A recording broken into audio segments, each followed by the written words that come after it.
17%. Akhirnya daerah tidak bisa banyak berbuat.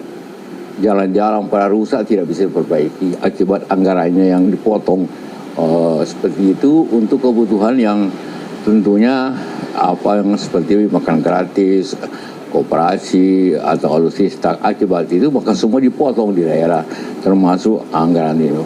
Nah, ketiga tentang komunikasi. Bagaimana menurut Pak ahli komunikasi sebaiknya komunikasi pemerintah kepada masyarakat bagaimana tidak? Itu 5 hal itu sesuai dengan pertemuan yang kemarin saya sampaikan. Ya, itu telah diterima oleh kantor Bapak Presiden tanggal 25 Maret. Tadi. Jadi 10 hari lalu. 11 hari lalu. Mudah-mudahan telah beliau sempat baca karena itu ada tanda terimanya. Itulah pertemuan itu yang sebenarnya terbuka untuk disampaikan. Sama sekali tidak naik bikin ada rapat gelap, tidak sama sekali. Itu terbuka dan hasilnya kita sampaikan. Itu.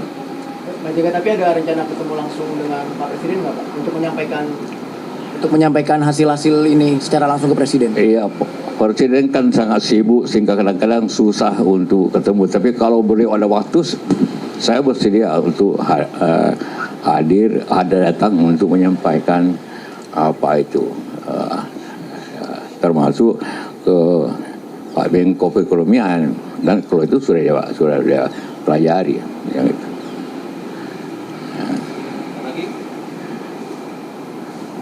Pak, saya Iman dari TV One. Tadi mungkin saya pengen tahu juga nih Pak mengenai saran-saran yang tadi Bapak telah sampaikan kepada Presiden. Kira-kira dari kebijakan yang telah dilakukan oleh pemerintah ini, apakah mungkin ada ruang untuk kebijakan-kebijakan tersebut atau saran-saran tersebut ini bisa diakomodasi di kebijakan pemerintah kali ini? Dan tadi saya sempat mendengar juga Bapak sempat menyinggung soal MBG. Dalam saran yang Bapak sampaikan ini, apakah ada khusus mengenai MBG nih Pak? Terima kasih. Pemerintah mempunyai dilema. Karena masalah kita yang dihadapi antara lainnya, ya sebenarnya masih banyak masalah, ialah masalah defisit pemerintah. Defisit itu kemudian artinya utang.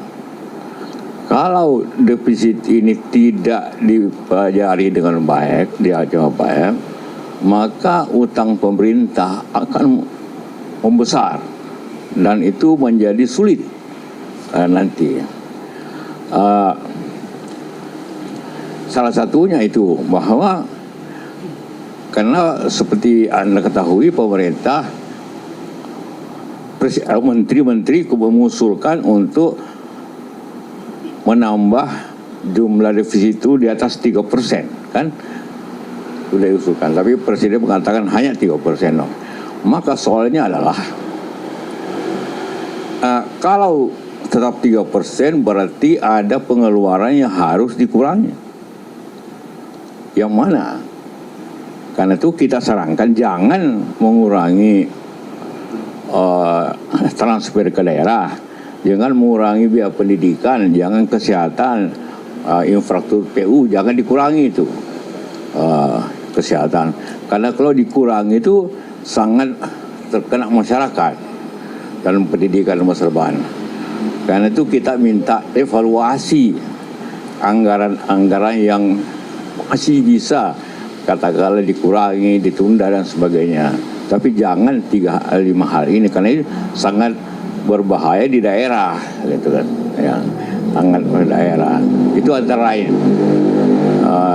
Di samping masalah-masalah lainnya. Ya. Dipertimbangkan untuk mengurangi defisit, mengurangi utang dengan cara mengurangi subsidi. Karena mengurangi subsidi berarti menaikkan harga. Akhirnya itu dilakukan di banyak negara. Kenapa? Karena kalau harga murah seperti sekarang, orang tidak cenderung untuk tidak berhemat.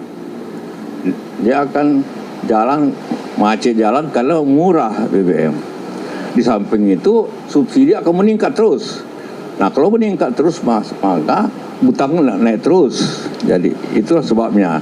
Memang ada mengatakan jangan dinaikkan. Iya betul, tidak dinaikkan mungkin sementara bagus, tetapi utang akan menumpuk dengan subsidi yang besar. Itu yang paling berbahaya untuk kita semua. Kalau utang semua kita kena. Itu masalah utang.